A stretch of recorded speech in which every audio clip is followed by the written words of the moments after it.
नमस्कार दोस्तों, कैसे हैं? एक मिनट।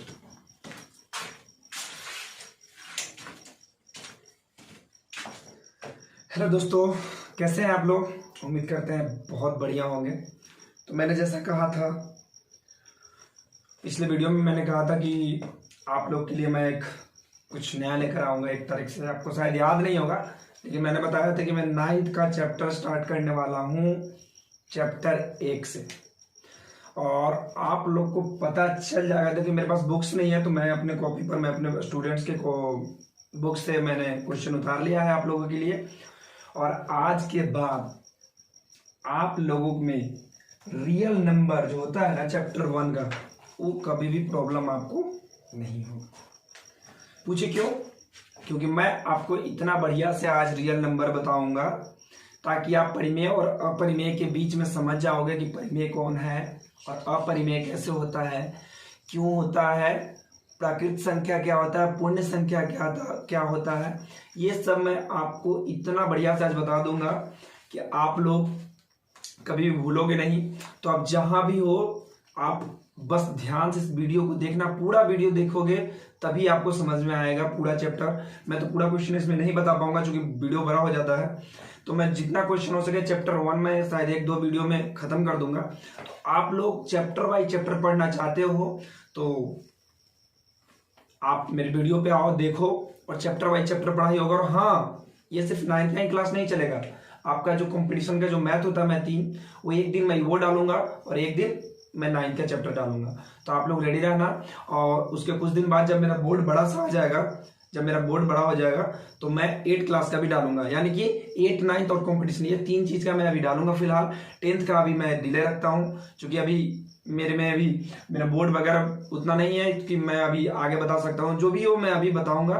तो ठीक है, मैं बताना चालू स्टार्ट करता हूँ। तो ये कॉपी है, कॉपी में मैंने जो बुक्स है भारती भवन का जो क्लास 9th का होता है चैप्टर 1, मैं वो नोट कर लिया हूँ ताकि मैं आप लोगों को बता सकता हूँ। क्योंकि कोई बच्चे को बुक लेना सही है ना, वो तो घर पे कैसे पढ़ाई करेगा। तो मैं उतार लिया हूँ। चैप्टर 1 है, चैप्टर 1 का ए है, क्लास 9th का। देखिए क्वेश्चन कैसा है, कितना मजा आता है पढ़ने में। बस आप पढ़ने पर ध्यान दो, बहुत मजा आएगा, समझ में भी उतना अच्छा से आएगा कि क्या ही बताओ। देखिए क्लास 9th आप लोग ले लो, क्लास 9 चैप्टर 1 का ए। ध्यान से देखिएगा, बहुत इजी क्वेश्चन है, कुछ नहीं है, आप बस ध्यान से देखा करो, पढ़ो।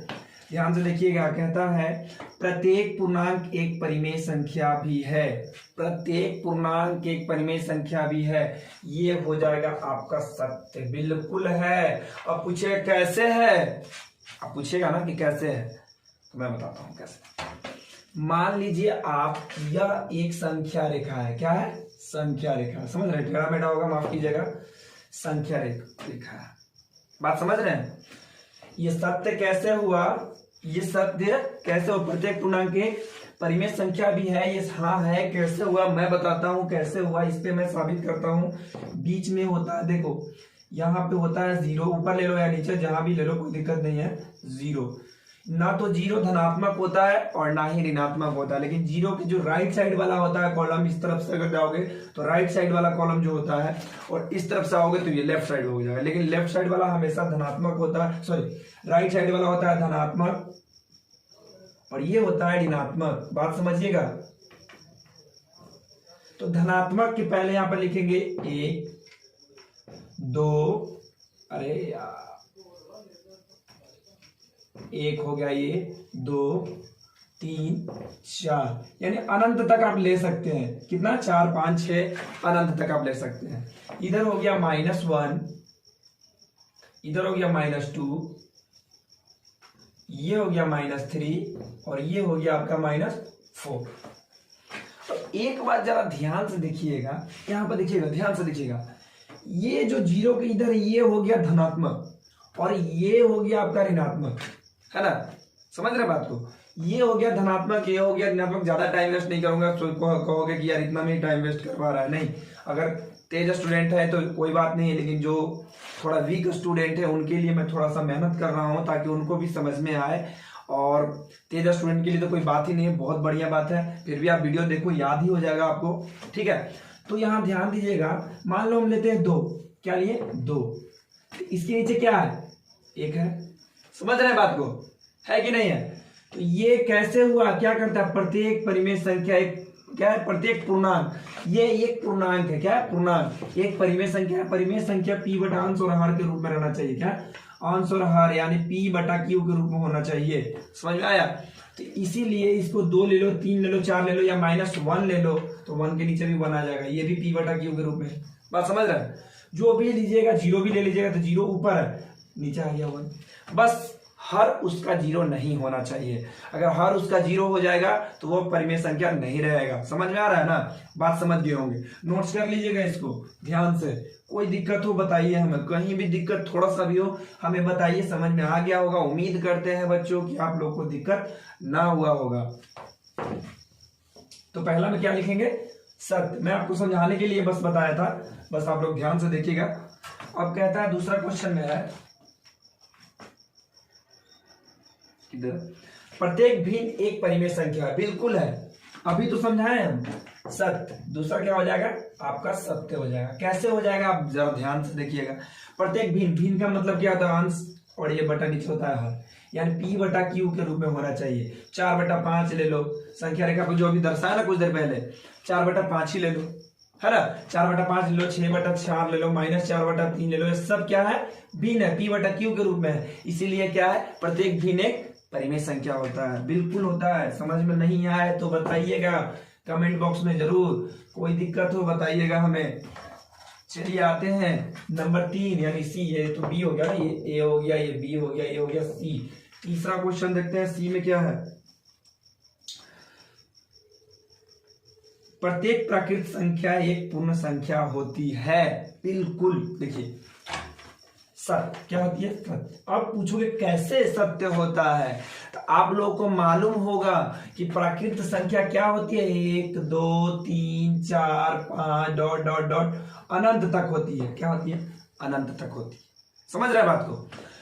तो कहता है प्राकृत संख्या एक पूर्ण संख्या कैसे होती है, तो कैसे होती है, बस उसके आगे बस 0 लगा देना चाहिए, क्या लगा देना है 0, 0 लगाने से प्राकृत संख्या पूर्ण संख्या हो जाती है। लेकिन एक चीज और याद रखिएगा, यहाँ पर बहुत ही मिस्टेक हो सकता है आपको, अगर पूछ दे सवाल में कि प्रत्येक पूर्णांक पूर्ण संख्या पूर्णांक एक प्राकृत संख्या होती है, तो आप गलत हो जाइएगा, नहीं, प्राकृत जो होता है, प्राकृत संख्या जो होता है वो पूर्ण संख्या हो सकता है, लेकिन पूर्ण संख्या जो होता है वो प्राकृत संख्या नहीं होता है, क्योंकि वह 0 होता है, ना धनात्मक ना ऋणात्मक होता है, ना 0 के आप आगे ले सकते हैं, ना एक इसके आगे कुछ ले सकते हैं, ना तो 0 कोई भिन्न है, ना कोई अंक है, ना कुछ भिन्न तो हो सकता है, चलो एक ले लेते हैं बटन, है ना। तो ये पूछ सकता है आपको सवाल में कि प्रत्येक प्राकृत संख्या जो होता है वो तो पूर्ण संख्या होता ही है, लेकिन प्रत्येक पूर्ण संख्या जो होता है प्राकृत संख्या नहीं होता है, आपका गलत हो जाएगा। हाँ, तो तीसरा क्या हो जाएगा सत्य हो जाएगा। डी में आते हैं,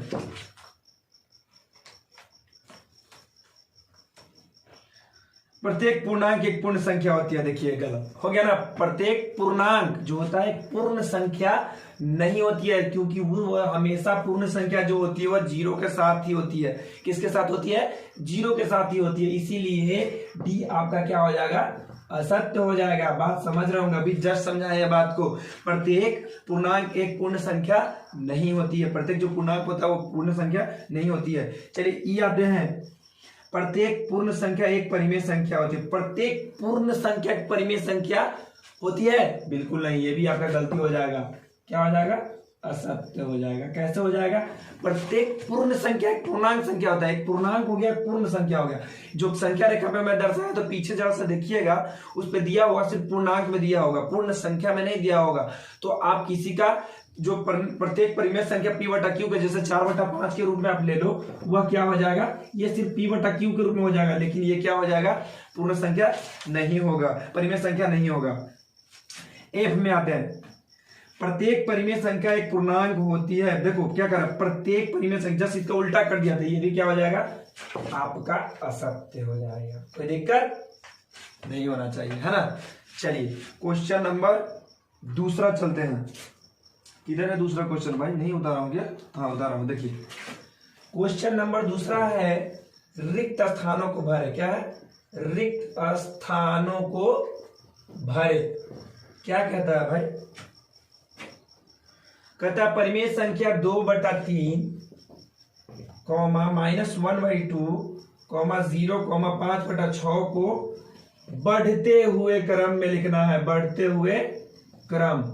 बढ़ते हुए क्रम का मतलब क्या होता है आप लोग जानते हैं? आप लोग जानते हैं बढ़ते हुए क्रम का मतलब क्या होता है? देखिए मैं समझाता हूं। जैसे एक भाषा में आरोही क्रम भी बोलते हैं उसको बढ़ते हुए क्रम में, और घटते हुए क्रम को अवरोही भी बोलते हैं। समझ रहे हैं ना? आप लोग ध्यान से देखिएगा कि बहुत से बच्चे अवरोही आरोही में बहुत कंफ्यूजन होते हैं, तो ये कंफ्यूजन आप हमेशा के लिए मिटा लीजिए।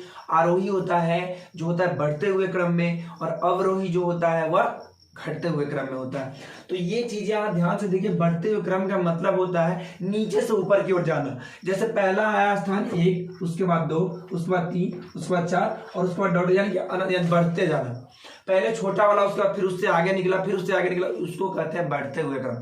और घटते हुए क्रम पहले रहता कि इधर से 4 3 2 1, पहले यानी कि 4 हो जाता, उसके बाद 3 हो जाता, उसके बाद 2 हो जाता, उसके बाद 1 हो जाता। बात समझ गए? घटते हुए बढ़ते हुए क्रम तो आप लोग बहुत बचपन में सीखे होंगे, जो कि एरो जैसा चिन्ह रहता था। तो इसको बनाइए, कैसे बनेगा आप लोग बनाइए, जब सोल्व कीजिए तो चलिए देखते हैं कैसे बनेगा। यहां पे ध्यान से देखेंगे, सबसे इसमें छोटी संख्या क्या है? आप लोगों को पता है कि जो भी ऋणात्मक संख्या रहता है, जो कि 0 से भी वो क्या होता है? छोटा होता है। जिसके आगे माइनस लगा हुआ रहता है वह ऋणात्मक संख्या होता है, और वह सबसे छोटा होता है। तो सबसे पहले मैं इसको लिख देता हूं आंसर में 1-1/2। उसके बाद उससे छोटा कौन है? 0 है। क्या है?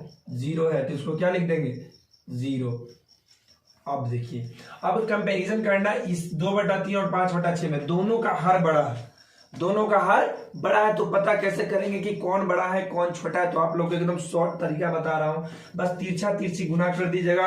अंश जिसका बड़ा रहेगा वही आपका सबसे बड़ा या छोटा रहेगा। चलिए इसका अंश इसका अंश देखते हैं। 6 दिन ऊपर हो गया 12, 3 5 हो गया 15। किसका अंक बड़ा है? 5/6, यानी कि 5/6 इसमें सबसे बड़ा है, तो यह सबसे लास्ट में लिखाएगा। क्या में लिखाएगा? सबसे लास्ट में लिखाएगा। तो उससे छोटा कौन है? 2/3 है, और उसके बाद कौन है? 5/6 है। यही तो आपका आंसर होगी। कोई दिक्कत नहीं? दिक्कत नहीं होना चाहिए। अगर दिक्कत कहीं भी हो बच्चों तो आप कमेंट में बताएं कि कहां से दिक्कत है, किस प्रॉब्लम में हो। जहां भी आप सवाल में फंसोगे, मैं नेक्स्ट वीडियो में आपको वो चीज को भरपाई कर दूंगा। आप ध्यान से जरा देखें। अगले क्वेश्चन पे ध्यान देते हैं क्या कह रहा है। इसको मैं मिटा देता हूं, आप लोग नोट्स कर लीजिएगा। अगर नोट्स करने में अच्छे बच्चे हैं पढ़ने में, तो नोट्स नहीं किए होंगे वो तो कंफर्म है कि वो याद ही कर लिए होंगे। जो बच्चे वीक हैं, कमजोर हैं, इस वीडियो को देखें और वहां पे रोक कर इसको आप क्या कर लेना? नोट्स कर लेना, ताकि आप कभी भूलो न। और आवाज आपको क्लियर जाएगा, ताकि मैं बिना माइक से आप लोग को रिकॉर्ड करके बता रहा हूं। तो माइक जब आ जाएगा तो मैं धीरे धीरे, शायद हो सकता है कि आवाज और अच्छा जाए, क्लियर जाए। तो मैं अगले क्वेश्चन, इसी में क्वेश्चन दूसरा का जो बी है, इसमें घटते हुए क्रम में लिखना है। क्या करना है? घटते हुए क्रम में। तो आप लोग को अभी जस्ट समझाया हूं कि घटते हुए क्रम में क्या होता है। पहले सबसे बड़ा होता है, फिर उससे जो छोटा होता है, फिर उससे छोटा होता है, फिर उससे छोटा होता है। मतलब पहले बड़े से छोटे जाने, यानी कि ऊपर से नीचे जाना। अब बढ़ते हुए क्रम में क्या था? नीचे से ऊपर जाना। बात समझ रहे हो? जी। B question, question number B में कहता है कि परिमेय संख्या 2/4, क्या कहता है? परिमेय संख्या 2/4 और किधर लिख हूं भाई, माफ कीजिएगा, ये नहीं है क्वेश्चन। पता नहीं कैसे लिखता हूं मैं, थोड़ा जल्दीबाजी के चक्कर में क्वेश्चन टेढ़ा मेढ़ा लिख दिया हूं। हाँ, परिमेय संख्या 3/4, 4/3, 5/2 को क्या लिखना है? घटते हुए क्रम में लिखना है। किस क्या में लिखना है? घटते हुए क्रम में लिखना है। जैसा लगा होगा आप लोग कि मैंने क्वेश्चन में कॉपी में आंसर भी उतार लिया है, तो आप लोग देख सकते हैं। बिल्कुल नहीं, मैं क्वेश्चन में कॉपी में सिर्फ और सिर्फ क्वेश्चन लिखा हूं। इसलिए नहीं लिखा हूं कि मेरे पास बुक्स नहीं था, इसलिए जी नहीं। मैं कल से अगर ऐसा होगा तो मैं एक बुक ले लूंगा और बुक से ही आपको मैं वो क्या करूंगा? सोल्व करके बताऊंगा, है ना। चलते हैं, क्या कहता है क्वेश्चन। इसको घटते हुए क्रम में बताना है बच्चों। ध्यान से देखिएगा कैसे बनेगा। इसमें आप लोग को क्या करना है? घटते हुए क्रम में सबसे पहले कैसे इसमें तीनों पता लगाएंगे कि कौन सबसे बड़ा है और कौन सबसे छोटा है। तो जो सबसे छोटा रहेगा वो सबसे लास्ट में जाएगा, और जो सबसे बड़ा रहेगा वो सबसे पहले आएगा। तो सबसे पहले इन दोनों में कंपेयर करते हैं, किसमें, इन दोनों में। चलिए, इसका 4 दूनी 8 हो गया और इसका 5 15, सबसे बड़ा इसमें कौन है, 5/2 है। अब देखते हैं इसमें, अब करते हैं ये दोनों में कि देखते हैं कौन सबसे बड़ा है। 4 चौका क्या हो गया, इसमें 16 और 3 तिहाई 9। ये मत मिस्टेक कर देना। देखिए एक बात आपको बताता हूं मैं, थोड़ा सा बड़ा बड़ा लिख के, क्या था, 3/4 कॉमा किधर है, किधर किधर, 4/3 5/2, 4/3 और 5/2। जरा ध्यान से देखिएगा, मैं जो किया हूं तिरछा तिरछी गुना, वो 2 भागों में किया हूं, 2 स्टेप से किया हूं। पहला स्टेप हो गया इसका स्टेप का, कि ये दोनों में कौन बड़ा है ना, और उसमें इसका किया है। फिर दूसरा में किसको किया है, इसका, इसमें दोनों में कौन बड़ा है। बात समझ रहे हैं। हाँ देखिएगा, ध्यान से देखिएगा, ये दोनों में पहले करते हैं। तो 4 दूनी 8 है ना, 5 15, यानी कि इससे बड़ा है कौन, ये वाला। किससे बड़ा है, इससे बड़ा है ये, क्यों, ये। बात समझ गए ना।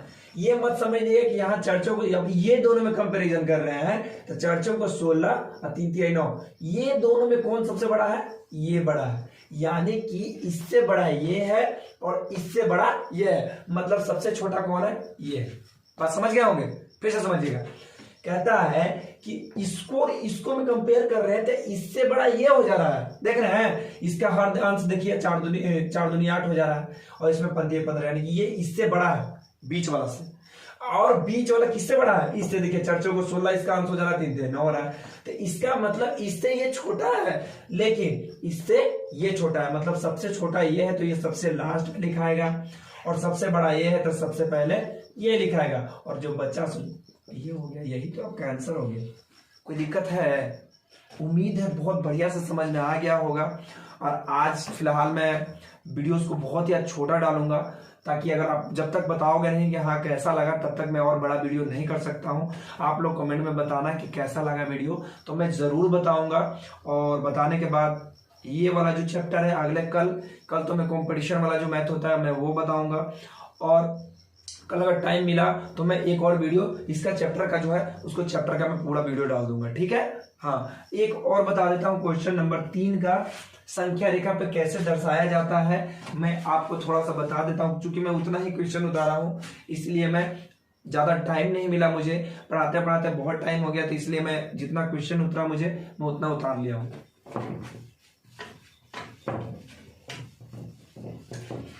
क्वेश्चन कहता है संख्या रेखा पर निम्नलिखित संख्याओं को प्रदर्शित करें। ए, ये जो है क्या है, 2/3। इसको मैं 1 को बता दूंगा, आपका सब बन जाएगा, है ना। 3 ही क्वेश्चन, ए बी सी।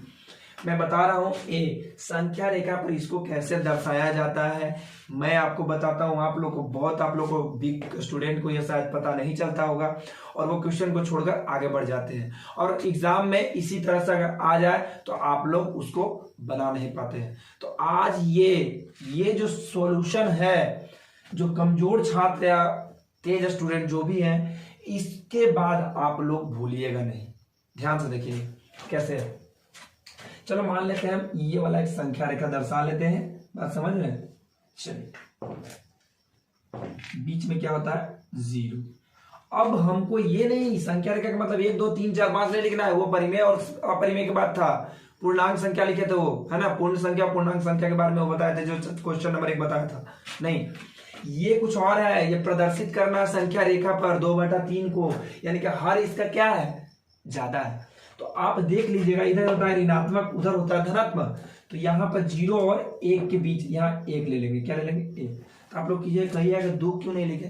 तो आप ध्यान से देखिएगा, ध्यान से देख रहे हैं कि ये 0 और 1 काहे लिखे, बात समझिएगा। काहे लिखे, ताकि इसका हर 3 में 2 से भागा दीजिएगा तो सब 0 पॉइंट पूछा है। तो 0 और 1 के बीच में आएगा कि नहीं आएगा, बात समझ रहे हैं। समझिएगा, जरा ध्यान दीजिएगा। कहता है कि 3 और देखिए, हर जब भी बड़ा रहे तो अंश से, अगर अंश छोटा रहे तो क्या आता है, दशमलव में, उसके आगे पहले पॉइंट ही रहता है। तो यानी कि 0 और 1 के बीच में आ जाएगा, है ना। तो सबसे पहले हर का लेते हैं कॉलम। क्या कहता है, हर कितने भाग में है, 3 भाग में है। तो इसको मैं 3 भागों में बांटता हूं। एक भाग ये हो गया, एक भाग हो, यानी 1 2 और 3। अरे यार थोड़ा देखो ना, बात समझ रहे हैं। एक भाग ये हो गया, देखिएगा 1 और 1 2 और 1 3, ये थोड़ा बड़ा हो गया। देखिए इंची और जो होता है इंच वगैरह जो होता है ना, वो मेरे पास नहीं है स्केल वगैरह, इसलिए मैं इंच में बोल रहा हूँ, माफ कीजिएगा। स्केल वगैरह नहीं है मेरे पास, इसलिए वो बराबर बराबर जगह पे है नहीं, इसलिए फिर भी जो भी है आप अपने खुद से देख लेना। 3 भागों में बराबर बराबर भागों में बांट लेना। चलो भैया मैं ही बांट देता हूँ, चलो यहाँ पे ले लेते हैं। अब लग रहा है 1 भाग ये 2 3, यानी नीचे वाला का तो काम खत्म हो गया। ध्यान से देख रहे हैं, नीचे वाला का तो काम खत्म हो गया। 1 भाग ये, दूसरा भाग ये और तीसरा भाग ये, है ना, बात समझ रहे हैं। अब ऊपर वाला चलते हैं, कितना है 2, यानी यहां से चलते हैं, 1 ये हो गया और 1 2, यानी पहला अंक ये 1 और 2, तो यहाँ पे आप एक एरो देके यही तो हो जाएगा 2/3, और इसको क्या कर दीजिए आप घेर दीजिए, यही तो हो जाएगा आंसर। नहीं समझे? ये जो ऊपर वाला का कॉलम है, बस भाग से एक, यहां से एक स्टेप से जोड़ दीजिएगा, 1 2। अगर यहाँ पे 4 रहता तो यहाँ पर 4 संख्याओं में रहता है, यानी कि 2 आगे बढ़ जाता, 2 3 तक बढ़ जाता है।